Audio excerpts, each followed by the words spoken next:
Hey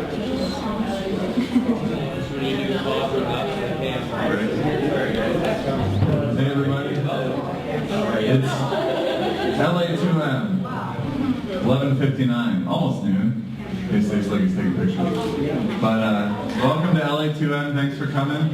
My name's Derek Maribon, CEO of Ingenix Digital Marketing, and I'm up here with Stacy Collick from Dollar Bill Printing, local digital print shop, who turned around a really fast job for us this week, so thank you. These guys are really impressive. It's amazing the speed in which they can print things. I think the digital press does that, so thank you, Stacy.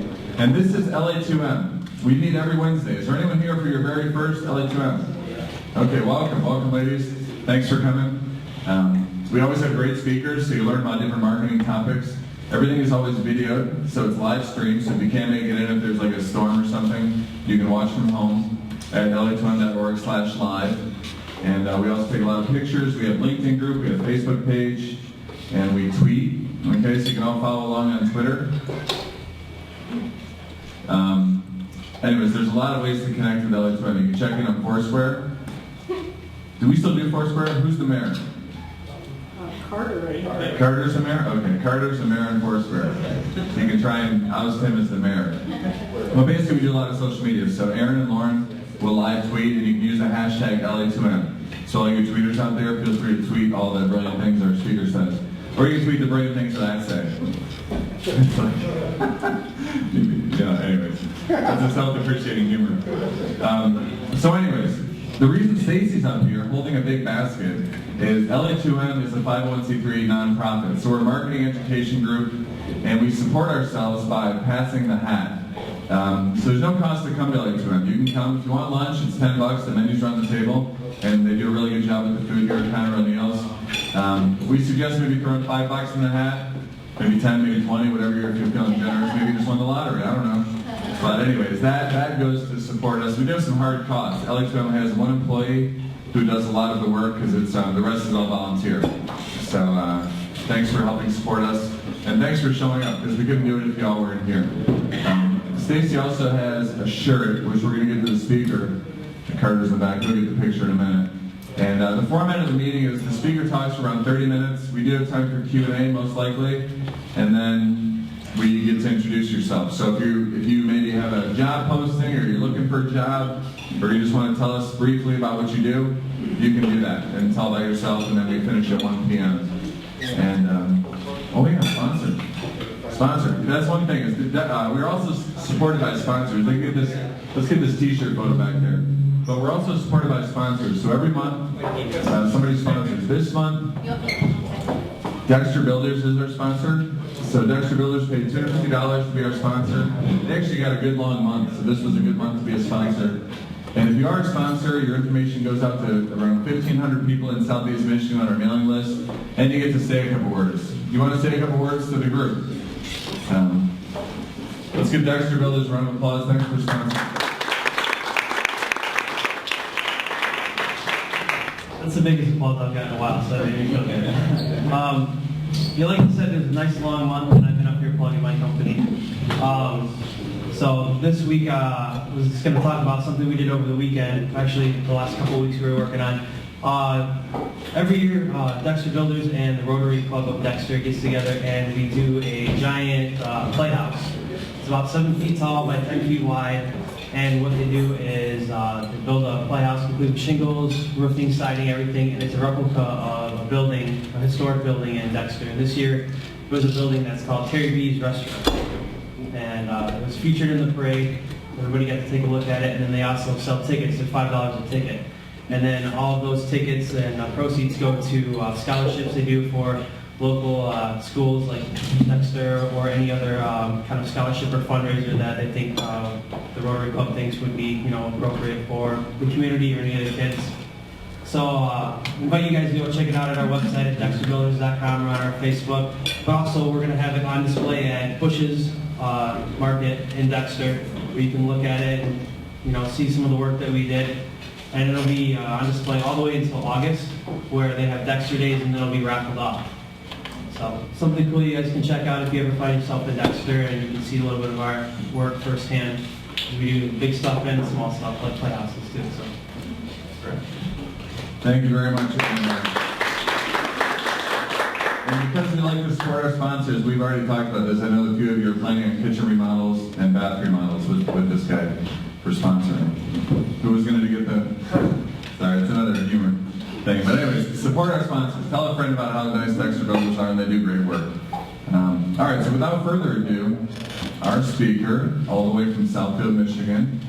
He's a very humble guy, but it's pretty amazing what he's accomplished. He has a company called PublicCity PR, and I'm always seeing his clients in the news, and I'm always seeing his clients in the paper, and so hopefully he's going to teach us some of his tricks so we can learn. But let's give Jason Brown a round of applause. Welcome. Thank you so much. Can you hear me? Let me know if you can. I'll speak up. But thank you again for having me. I really appreciate it. I just wanted to take a few minutes and just kind of outline what we're going to talk about today. Kind of, my specialty kind of fits into two areas. One is media relations or publicity, and the other part is community relations. How do you be a good community leader within your community, and how that can also garner you some attention. I mean, obviously, you want to do it for the good of the community, but there are ways to also leverage some of the good work that you do to let people know. We'll talk a little bit about what's newsworthy. We have often discussions, we'll call them discussions, with our clients about what's newsworthy. They think they have a good idea, and we kind of have some of our own thoughts on what's newsworthy. I'm going to give some insight as to how we create news, things that maybe you haven't thought about or are thinking about within your businesses, of how you can get an article or call one of the TV stations or a radio interview or online blog or what have you. How to score that interview. I can sum it up in a few words. It's be nice to the reporters. So that's how you can maybe score an interview, but we'll talk more about that. What to do when you get the interview. So just some tips on things to remember when you're having those interviews. Sometimes you forget certain things, or there are certain items that you want to consider when you are sitting, whether it's one-on-one with a reporter or with a few reporters. And then how do you leverage your publicity? A lot of times clients will ask, so should I talk to that online blogger? What reach do they have, etc. Well, they have reach, and now obviously with the advent of social media, they have bigger reaches, and if you leverage those opportunities, you can take that, that one segment and make it into something a lot larger. So this is what I was talking about earlier when I said, sorry, I won't move. I'm gonna not move. Okay, I moved, I guess. Let's see, maybe if I set this on the table, maybe it'll be less. Okay, let's try that. So what publicity is, it's all about storytelling, helping reporters, editors, producers understand what the story is that you are telling, and what makes sense to you needs to make sense to the reporter, because the reporter needs to convey that to the end user, which is the public. So start, thinking about what's new, what's different, uniques first, milestones. The next one is really key, educational. You're all experts in this room. You're all experts in something. Whether it's your own business, whether it's something, a hobby that you have. You're all experts, and remember that. So what is your expertise, and how do you convey that to local media so they can use you once or 1,000 times for your expertise?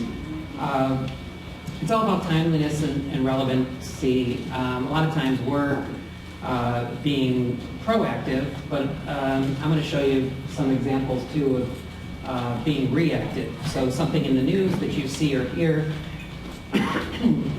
excuse me, and how do you capitalize on some of that timeliness?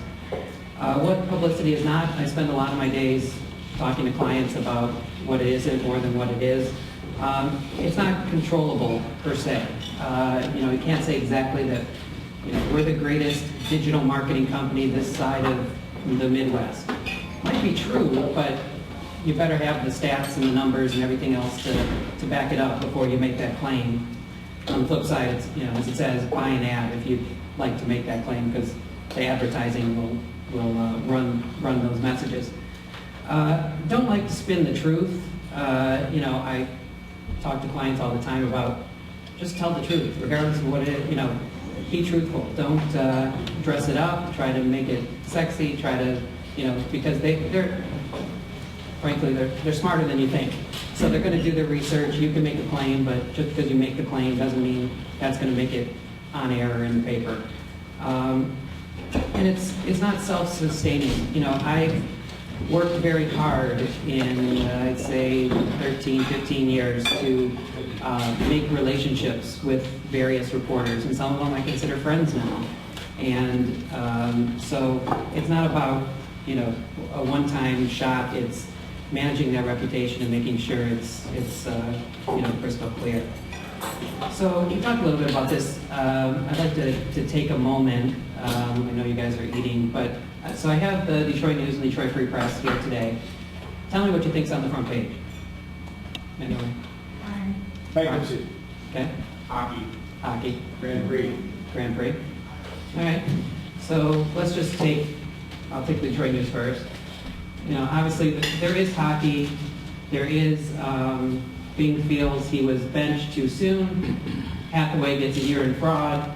There is the Grand Prix, and test scores are improving for Detroit students. And then looking at the Free Press, the main story, the main headline is the football player that passed away from Grand Valley. Hathaway also made the headline. The start of the Mackinac Policy Conference. Metro housing is up 18%. There's no mention of the wings.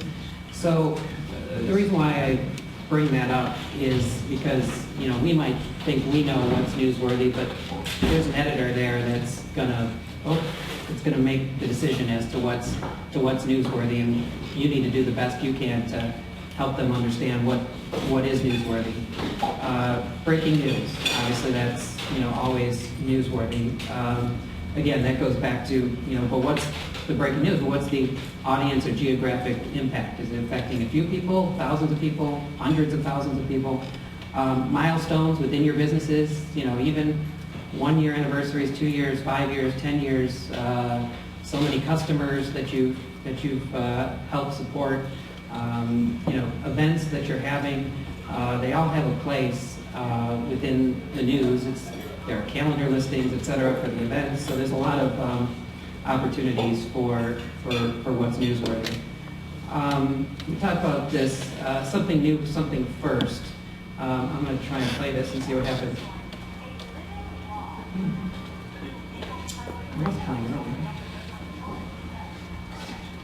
So, I don't know if you can hear that, but so before I play the rest of it, Plantera is a state-of-the-art greenhouse in West Bloomfield, Michigan, and they were creating one of the largest living walls, and you'll see what that's all about. And the client called and said, this living wall, what do you think? You think it's, we talked about it and thought for sure, it's unique, it's different, it's not something you see every day. So I thought I had it loud enough earlier, but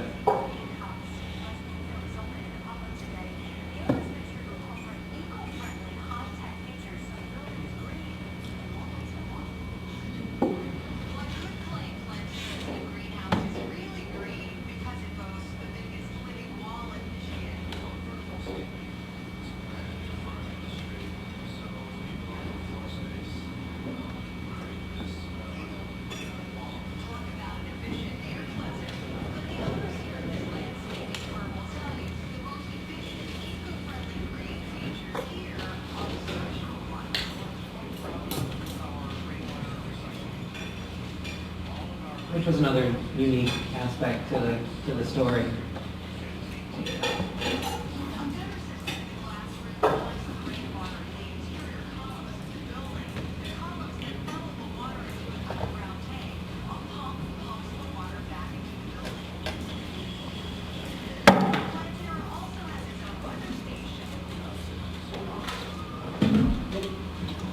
So, you know, a weather station there too. So again, you know, a bunch of news first, different, and it's, you know, it's just a greenhouse in West Bloomfield, but they had some uniqueness to it that, you know, reporters were interested in coming out to learning more about this new greenhouse.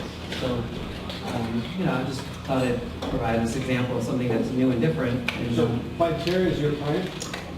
they were my client. They were your client. But yeah, they were the client at the time, yes. I'm a big believer in experts, because again, I talked about that a little bit before, but you know, how do these people get on, you know, TV? I just took some TV examples, obviously there's print and radio, but you know, how does Lyle Wolberg from Telus Capital get on Fox 2? How does Jason Abrams, real estate agent for the Stars, that's a whole other story. Vicki McClellan, a financial consultant who works for a local nonprofit. You know, how do they get on the news? Well, part of it is working with a PR firm, but the other part is really, I mean, they're experts in something. So I can't just call Fox 2 and say, can you please put on Lyle Wolberg and talk to him about his expertise. As it turns out, that clip there for Lyle, it was about the lottery got up to $450 million, and they wanted to know, they wanted a financial expert to talk about, you know, what should somebody do if they win $450 million. So timeliness obviously played into that. Jason Abrams, he's a local Keller Williams real estate guy. Maybe you've seen or saw his show on HGTV. He did a show recently with athletes, and the name of the show is now escaping me as I'm talking. But so again, but it wasn't so much about his show as it was learning about real estate and real estate tips and bringing, you know, that star level down to a public level. And Vicki works for the Women's Divorce Resource Center, a local nonprofit that, again, was giving expertise. So if a woman was going through a divorce, you know, things she needs to think about when,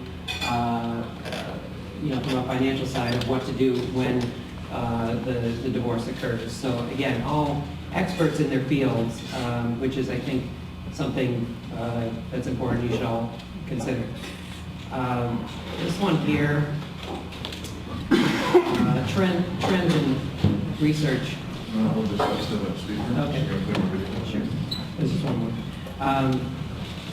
You know, again, not knowing all of your businesses, trends in research. So if you have, you know, the top 10 trends in digital marketing, the top 10 trends of, you know, banking tips, whatever it may be, you know, start thinking about how your trends and how your expertise could translate into a media opportunity. So research is great for various companies to learn, but again, how do you take that research and maybe, if it's appropriate, take it out to the masses? And in this case, we had done work for a company called Sphere Trending out of Waterford, Michigan.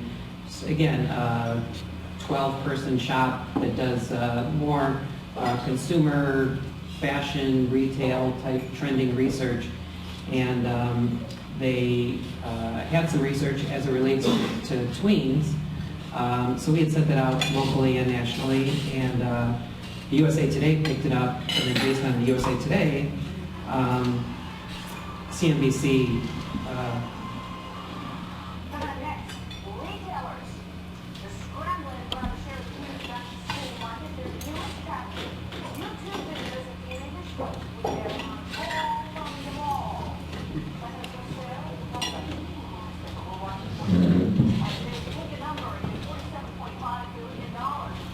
just like the beginning for you the whole thing.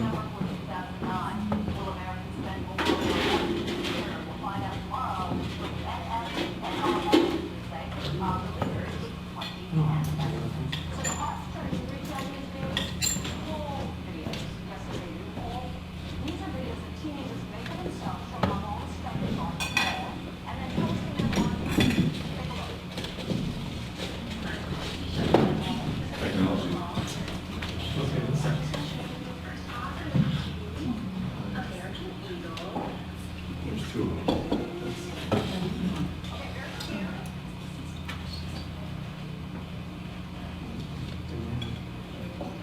the turnout back there.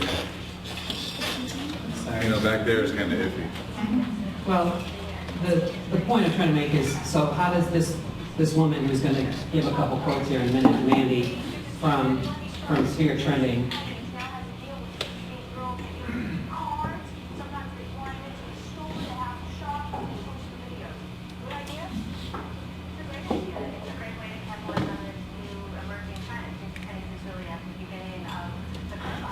so I'll be honest, I didn't have a relationship with CNBC, but I had the research. I didn't have a relationship with USA Today either, but again, I thought it made sense for some stories that the gentleman was working on from USA Today. So again, using research and certain trends, again, this is a CNBC, but again, there's local levels that you can take, you know, the trends and research and you know, make it your own and possibly use it for media opportunities. The outrageous. This is some of my favorite stuff. I don't know if anybody caught this. This was about a year ago now. For the 95th anniversary of American Coney Island, we tossed 955 hot dogs out of a helicopter. So don't worry, they didn't go to waste. So that was the first question. They went to the Detroit Dog Rescue, and those guys had a big party later that night. But this stunt with a local radio station, it garnered significant. It was on the Today Show. The London newspapers picked it up. I mean, it went viral. The client was, and frankly, I don't plan that to happen when it does. It just kind of happens itself. I'm not saying, oh, guess what I did? I made this thing go viral and, you know, a million hits and what have you. No, I mean, it's nice and you hope it happens, but this is, so if you have outrageous stunts in your businesses or, you know, friends or nonprofits or, you know, the more outrageous or going back to the firsts, you know, there's definitely some opportunity to garner some significant coverage. So, you know, let's talk a little bit about how to create news. You know, if you don't have something new or timely, or you know, how do you work the media to possibly get some coverage? One is to give back. I'm a big believer in giving back to the community, and you know, we have a lot of nonprofit clients. Some are pro bono, some pay us, but giving back to the community. Now, again, while I think that you should all do this in your businesses every day, regardless if you get zero coverage, I think that some of the things that you're doing probably deserve coverage right now, and maybe don't even know it. So, you know, taking back in a community event or giving to a local charity, and obviously, the more you give, the more newsworthy it can be. Again, the education component of creating a top 10 in your businesses or top 5 and getting those to key reporters based on your industries, they're always looking for information. In fact, you know, again, I know I'm, you know, been working with them long, but they're calling me saying, what do you have? We need new information. So if you can provide, you know, valuable content, you know, there's this diagram that I've seen before, and I didn't put it up here, but you know, this is you. This is the person you're trying to communicate to. In this middle is this media wall, and I'm sure some of you have felt getting bounced off the wall and not having your releases or your information or your stories that you think are good stories. You know, the key to breaking down that wall is through education. And if you can educate those reporters about why it's valuable to their end user, then I think you'll do okay. You'll call me later and probably say you didn't know what you were talking about, but that's my belief. You know, have an opinion, take a side. You know, sometimes that can be controversial, so you want to obviously caution, you know, taking a certain side in various issues. But if you can be positioned as a thought leader expert in your various industries, and if you have the time and capabilities to write a guest column or a byline article. We get a lot of our clients' placements. I mean, I'm on camera here, but sometimes media are lazy, and they, are looking for content from you, and you do all the work, and we'll put it in our paper. People remain nameless, but a lot of times they're like, "Hey, what do you got? Can you write something up for me?" And the next thing I know, it's in there and it's bylined by that person, even though we did all the work. But at the end of the day, who cares what the byline is, as long as our coverage, our clients are getting coverage. So we look past that. But an op-ed, guest column, byline article, all valuable things to think about if you have the time and the resources. So, how to score that interview. We talked a little bit about this before, but it's really about the relations. So you need to develop those relationships with those reporters, and maybe they're not going to get back to you the first time or the second time, but, keep at it, because eventually, a lot of times, we don't even get emails back from those reporters, and then just on some random Tuesday, they call and say, "Hey, I got your email 6 months ago. Can we talk about that right now?" And frankly, I shrugged my shoulders and said, which one are you talking about? Like, I don't know, which one. No, I just, okay. So, always be courteous, responsive, truthful, flexible, accessible. So, again, you might be upset that they didn't do your story the last time, but, you need to move past it, and today's a new day, and, behind the scenes, you can say how crappy they were for not returning your email or phone call or what have you. But when they do follow up with you, which ultimately they hopefully will, don't bring up the past and just focus on the future. So this slide's going to get a little bit into media training, and obviously we could take a whole another half hour on some of the media training. So I try to bullet it down to just a few minutes. Know your key messages and use them often. When you do get an interview with a reporter, obviously you don't want to just hand them 5 pages of messaging about your company and let them figure it out. Figure it out for them, do the work for them. Keep those messages succinct. I know a lot of you are, in technology businesses, so jargon for you might make sense. For some of them, they're young, they're new, so keep it at a simple level. The second bullet, obviously, objective, truthful. Don't try to oversell it. When you're in that interview and you want to just blast it all out, take a minute, make sure you're talking to the person and not at the person. Take a pause. If you don't know an answer, say, "You know what, I'll get back to you on that. I'll be more than happy to look up that information." Don't make it up, because they will check it in regards to the facts. And try to avoid negatives if at all possible. You want to keep this a positive interview, and the more you bring negatives into the conversation, they're going to start wondering, maybe do their own digging and their own background checks and what have you. So, try to avoid any negativity. Demonstrating the appropriate emotions. I mean, we counsel our clients all the time. Obviously there's some sensitivities to crisis communications, and, we counsel them because sometimes they forget. We need to have empathy in those situations, accidents, or we had a case where there was a family member who murdered somebody. I mean, but show remorse, show, and vice versa. If it's a positive, great thing for the community, be excited about it. Don't just, we had our $1 million gift last week and it was great. It's $1 million for your organization. Show some. We had talked about this. Remember who your audience is. The reporter isn't necessarily your audience.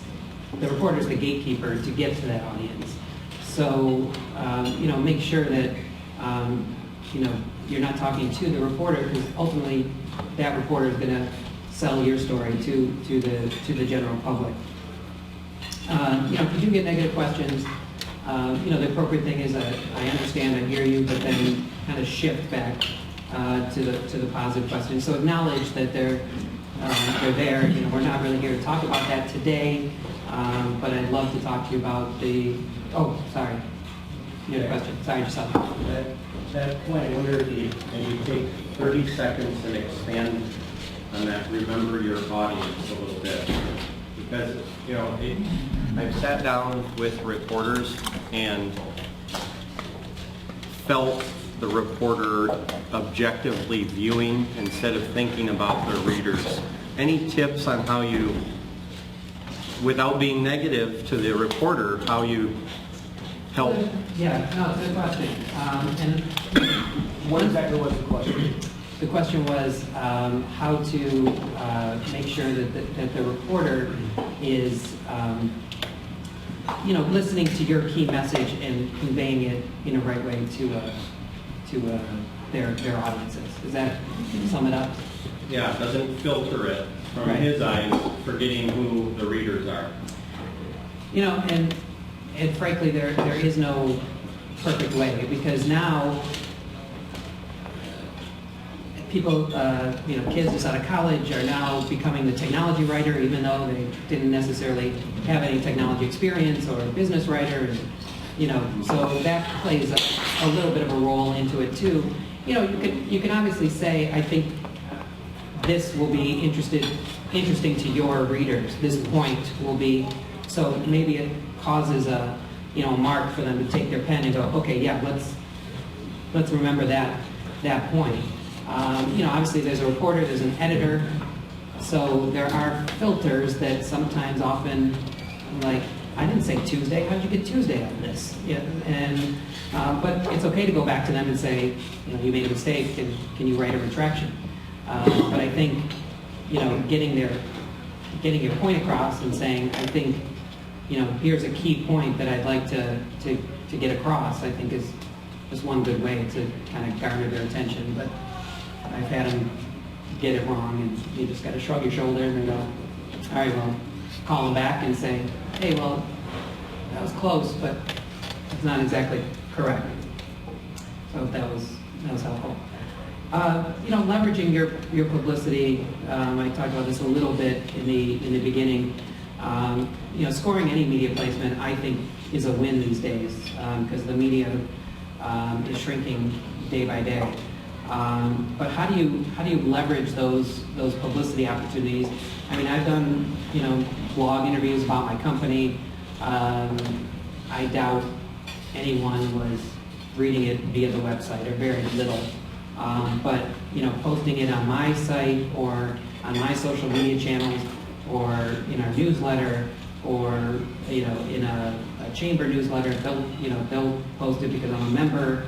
And obviously alerting customers and friends and family, that you are doing these things so they can share it. Obviously with the advent of social media, and I don't claim to be a social media expert. We don't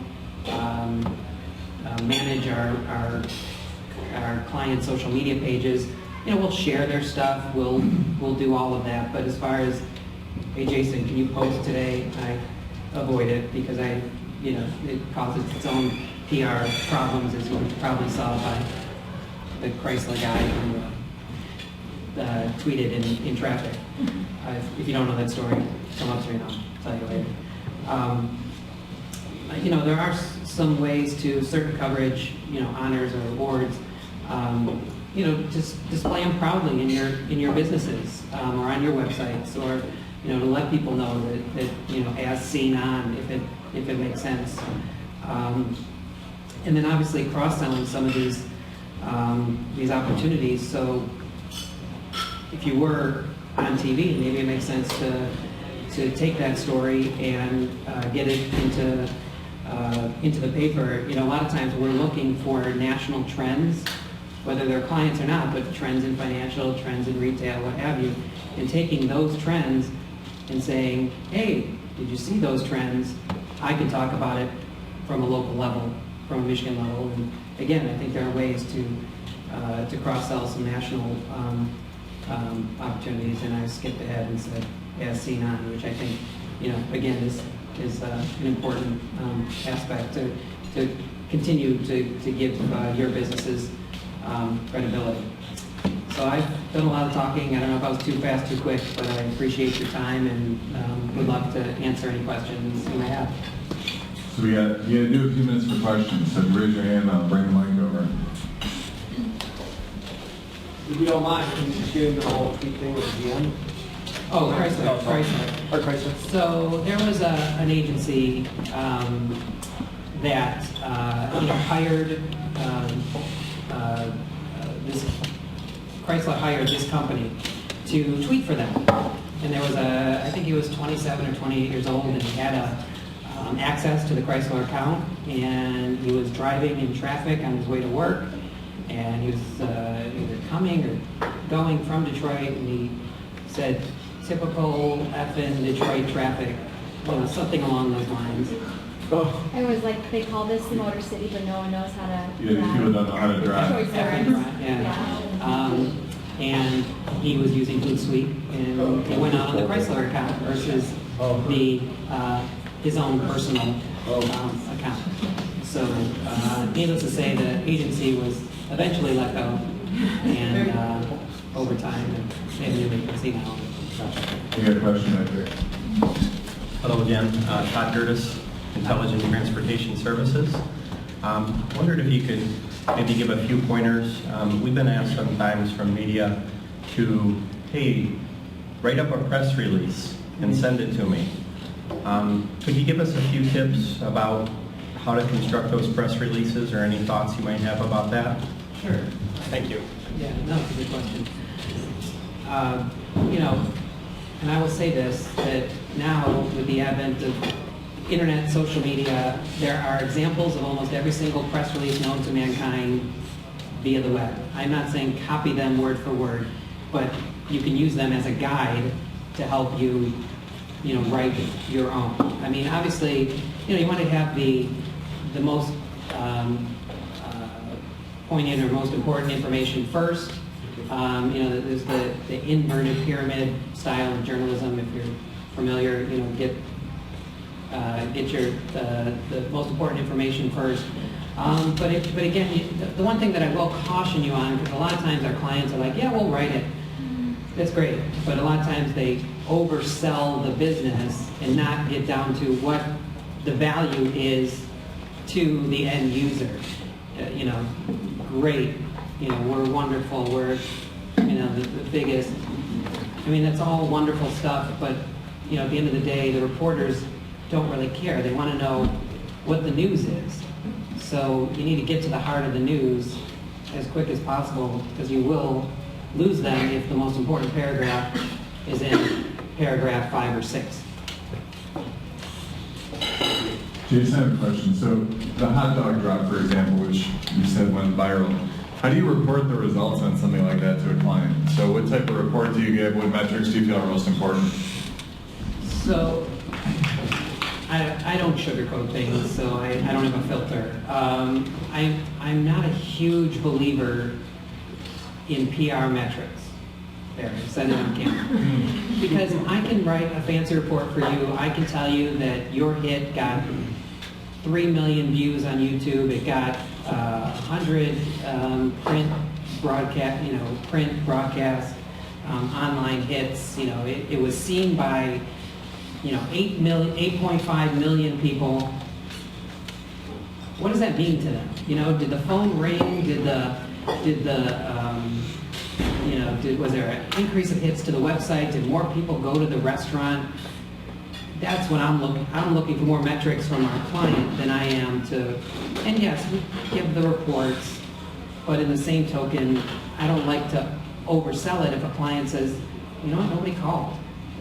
So here I am going to tell you 8 million people saw it, but nobody called. So because the reports I've seen, so they show all those types of things, right? This many people saw it, and then they give the equivalent value if that was a paid media spend to justify your PR fee. Correct. Yes, there's ad equivalency values that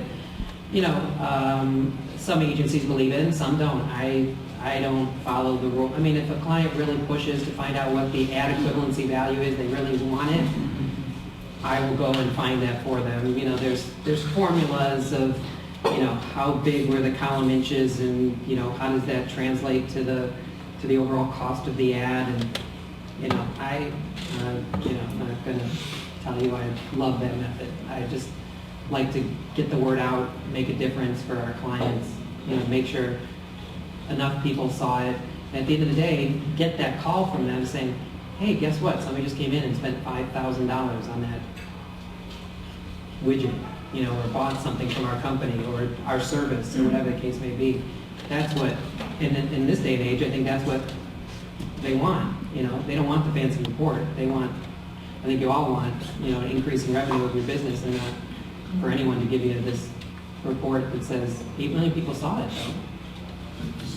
One more question. So how do you quote a job then? Do you do it hourly based on what it's going to take for you to do it, or do you do it based on a placement? How do you price? Yeah, so I'm the boss, so I get to decide how I do it. So sometimes we're creative, but the main way is, yes, there's an hourly rate. It's $100 an hour. There's a discount of 10% for nonprofits. And then based on what they're trying to accomplish, I try to give them a range of what I think it will cost to achieve their goals and objectives. So I don't go over that number, and if I go under the number, I charge them for the hours worked, not if we've settled on $1,500 a month and I've only done 5 hours worth of work because you're in Florida for 3 weeks, I'll charge you for the hours worked versus the retainer fee that we agreed to. Okay. All right. Stacey has a question. So you say it has to be something newsworthy or something that your customers want to know about. So this August I'll be at Dollar Bill for 25 years. And everybody keeps saying, that's cool, you should tell people, but why? You don't earn anything or gain anything. How do you go about that? You said you have a dollar bill? No, I'm sorry. I work at Dollar Bill Copy. We're a digital print shop, and I'll have worked there 25 years this August. Yeah, no, it's a good question, because honestly, like, we just did the 25th anniversary of the Townsend Hotel, and they have employees that were there since the beginning, and we got them 2 or 3 different media hits, because I think the angle there is that I don't know many people that have been at their job for 25 years. It's a milestone. It doesn't happen much anymore. So there are certain media that I think would cover that based on the milestone. Am I writing about me and the company? If I could, Oh, can I go make a suggestion? Hi, I'm sorry. I've heard a lot of trend stories lately about how younger people are not staying at jobs for 25 years. Looking at the generational differences, I would get in contact with the media asking if they're looking at that and saying, hey, I've been at my job 25 years, come interview me about the differences. I think that would be a really good trend to tap into for this. You need a job. I mean, I have one. I think he needs to hire a helicopter and drop 25 miles. There we go. Tell me where it went.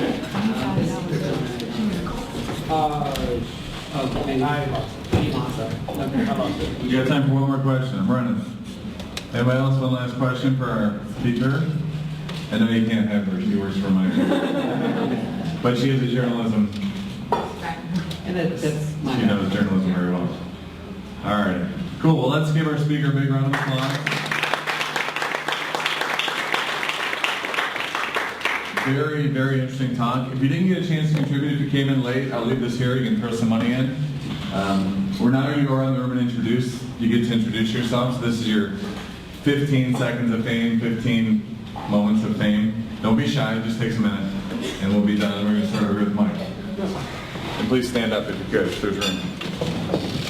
Hi, I'm Mike. I run a marketing company out of Plymouth, Canton, and Northville. And we'll concentrate on 3 communities. I'm currently representing a company called Nobleprint, which is a group that does maps and directories into those 3 communities. If you know anybody who could benefit from either those 3 communities or recently been put on the Dexter community, feel free to give me a call. My information is here and with Jacob in the back. Thanks. Hi, my name is Lauren Schneider. I'm the social media coordinator at Ingenex, and we do web design, pretty much everything for your business online. We do. Hi, I'm Erin O'Neill. I am the content producer at Ingenex Digital Marketing, as well as one of the LA2M May leaders.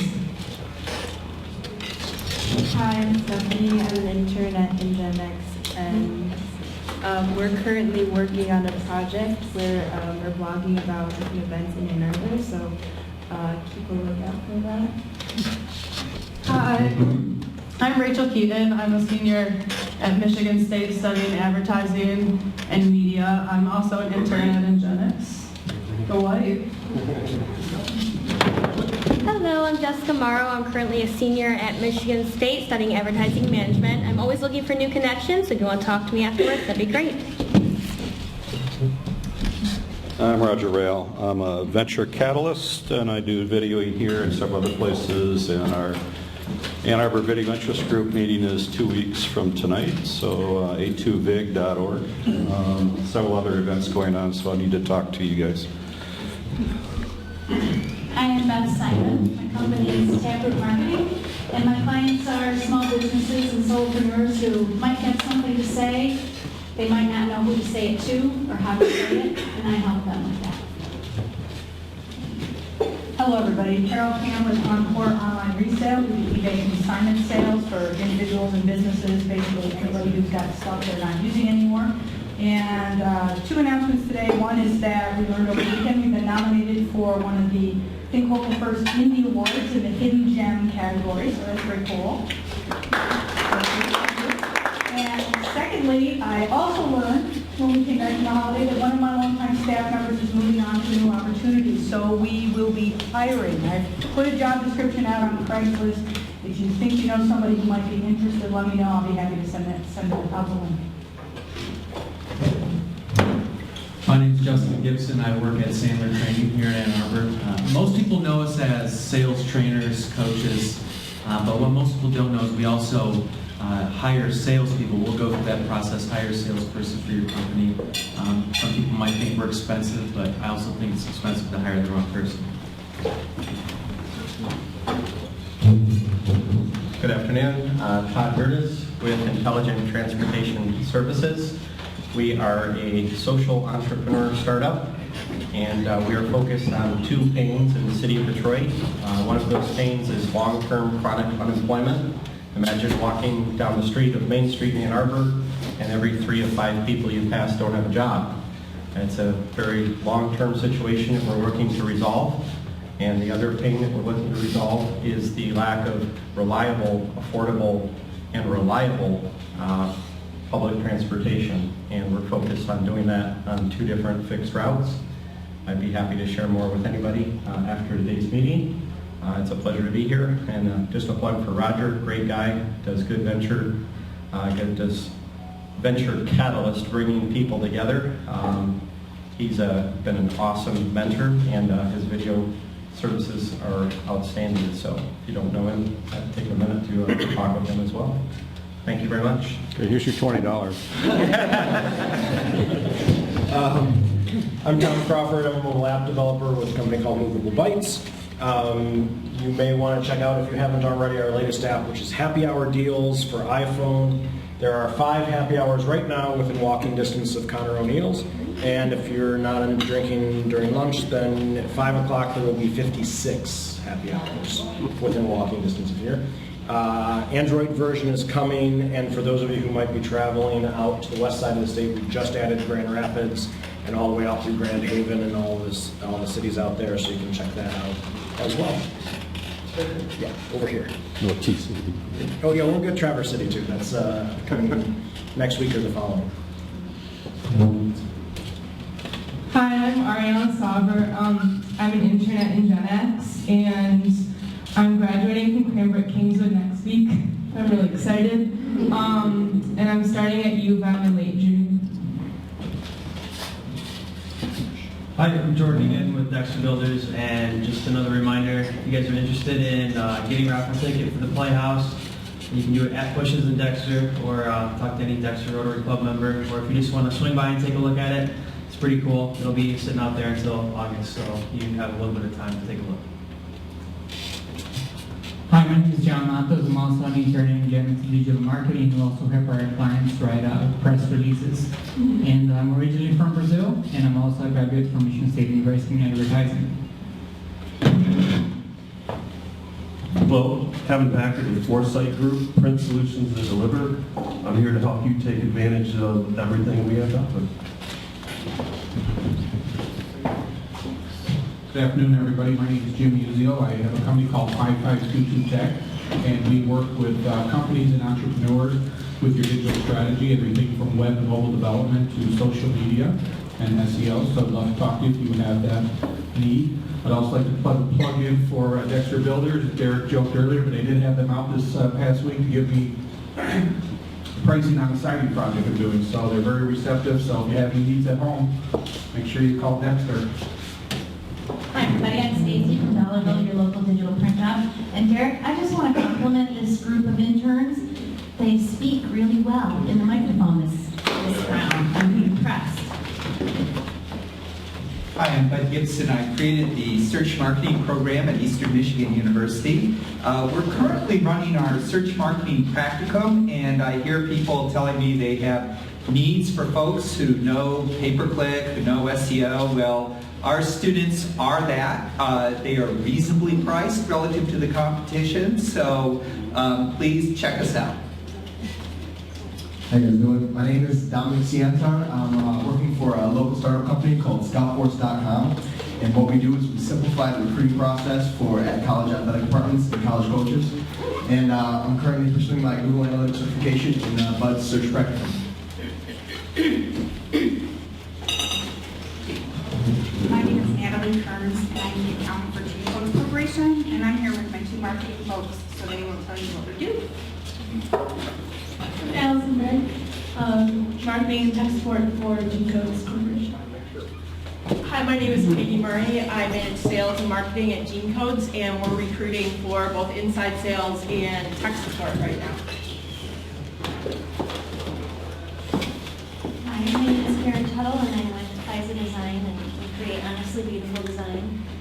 We do website maintenance, web design, print work, Facebook maintenance, and photography.